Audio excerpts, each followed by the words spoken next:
na naparito. Ngayon, sinabi ko ba yun? Hindi. Sinabi ng mga apostoles yun. E sasabihin niya, meron ka ba ikang mababasa? Sinabi ni Kristo? Aba, letra por letra pa karasin. O basahin po natin sa 1. Dito sa Aramaic, transliterated. Ito, meron akong salin dito, kapatid na James. Maaari basahin natin, letra por letra po ito, karasin ha? Ano po ang ating mababasa? Ating basahin. Dito sa Aramaic, sa Bisita, ayan. Nandito, ganito po ang ating mababasa. Dito sa the original Aramaic New Testament in plain English. Anong sabi? Dito po sa John 5:20 o 5:20 ng unang ano sabi? Si Kristo mismo nagsalita. But Yeshua said to them, I am the living God, do not be afraid. I am the living God. Galing mismo sa babang ng atong Ginoong Jesucristo. Galing mismo sa bibig ng mga apostoles. So, paano mo ngayon gigipain niya karaship? Paano mo ngayon tututulan mo yan karaship? Letra por letra na. Total, ayaw under cross-examination, gibain niyo po yung mga talata at haligi ng elementary school na ipinresenta ko ngayon sa diskusyon na ito. Amen? Amen. O kaya letra por letra.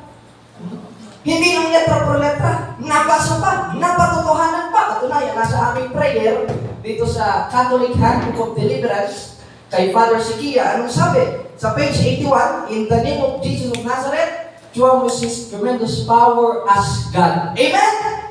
Diyos ba? Paano ito karasin? Sinabi ni Kristo. Nasa Bisita transliterated in New Testament. Sinabi ng mga apostoles na siya'y Diyos. Sino pa gusto magsabi para maniwala ka dito, karasin? Hindi ko naman pinipilit na maniwala ka, pero sana karasin, maniwala ka. Na ano? 5:20 ng unang 1, kapatid na James, basahin ulit natin. Unang 1, 5:20. Narito po. At nalalaman natin nga pa rito na ang anak ng Diyos at binigyan niya tayo ng pangunawa upang makilala natin ang tunay na Diyos. At tayo ay nasa tunay na Diyos sa kanyang anak na si Jesucristo. Siya ang tunay na Diyos at buhay na walang hanggan. Siya ang tunay na Diyos at buhay na walang hanggan. Ngayon, basa pa tayong isang talata. Sa 8:58 naman sa The Holy Bisita Bible Transliterated. Yeshua said, or Christ said to them, timeless truth, I speak to you. Before Abraham I exist because I am the living God. Hindi naman dead God. I am the living God. Amen? God is good. Kung talaga, hindi naman masama ang Diyos natin sapagkat siya mabuti. Siya ang hihintayin natin na siya ang dakilang Diyos at tagapagligtas. Walang iba kundi ang ating Panginoong Jesucristo. Kaya dito ko na tinatapos ang aking stand, Mr. Moderator. Total, ikaw po ang papagitna dito. At tingnan po natin, mag-cross po tayo ni kapatid na Indasan. 21 minutes. Okay na, wait na natin. Okay, wait na. Magtatanong po ang karasin sa inyo po. Para mas maging malinaw, makibukas na.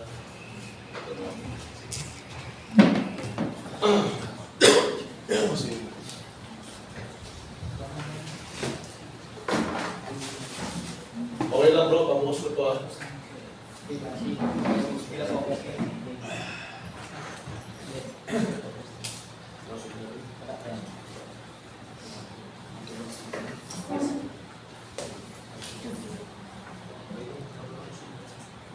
Ba't wala na naman?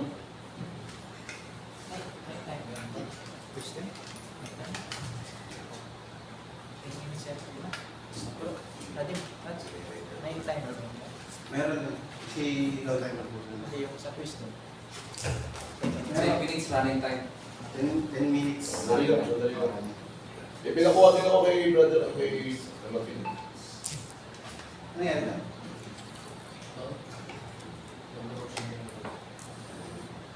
Bismillah. Okay lang yan?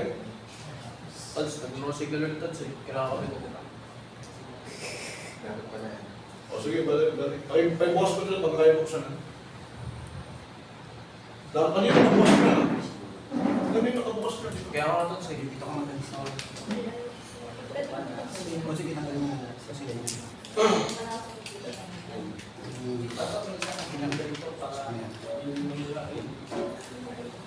Yan, saksak.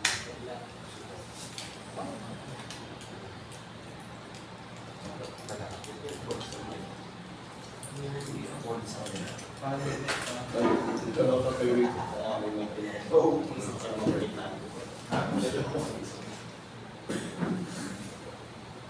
Kanina nakabukas na, di ba? Oo, doon sir. Para maganda yung presentation natin.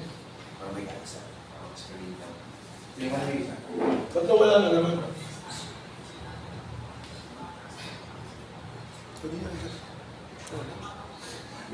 Okay, di ba, simulan na ako. Okay. Pero okay lang, hindi ko sandali pang presentation na kasi nandun yung presentation ko eh. Ano kayo? Take lang yun. Bukan na. Ayan na yan. Sige, ano? Bukas mo yun, no? Yung cross-exam rebuttal. Ano battery? Wala na.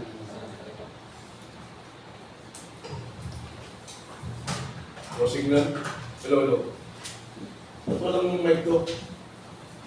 Hello, hello. Ano na? Hello, hello. Wala. Ha? Wala? Hello. Hello, hello.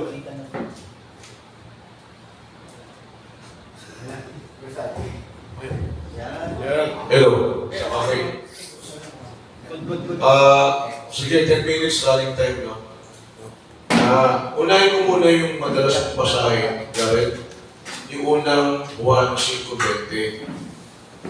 Kung totoo na inclusive ka na ang tunay na Diyos doon, familiar ka ba sa isang libro ng Katoliko na ang sabi ni Raymond Brown, isa pong Bible scholar na Katoliko, sa page 177, ito po, passages where the use of the title God for Jesus is the abuse. Mga simpi kung saan ang paggamit ng titulong Diyos para kay Jesus ay kahina-hinala. Sabi niya, yan, ito po. See? So, at dito rin po sa Greek grammar, ni Daniel Wallace, malinaw po na sinasabi dito na maraming Bible scholar na yung tunay na Diyos, Alitinos Theos, doon sa unang 1:5:20, mas majority, ang tinutukoy doon ay ang Ama. Familiar ka ba rito, Janet? Libro to ng Katoliko? Familiar ako dito, Karashim. Sa Catechism of the Catholic Church,